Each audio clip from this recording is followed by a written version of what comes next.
katauhan. Lumilinang ng aking kahusayan, nagtatanim sa akin ng kabutihan.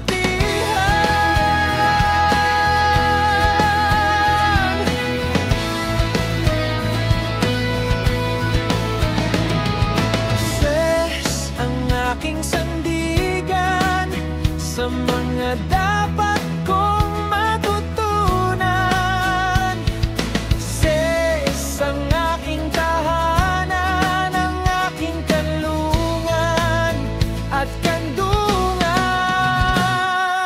Tataglayin ko ang kanyang katuwiran, itataguyod ang kanyang pangalan.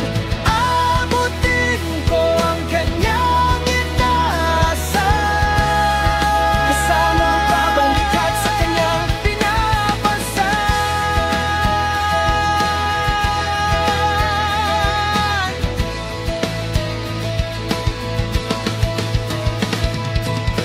Hinding-hindi tatalikdan, hinding-hindi kakalimutan. Ses ang aking sintang paralan, mananatili sa puso ko.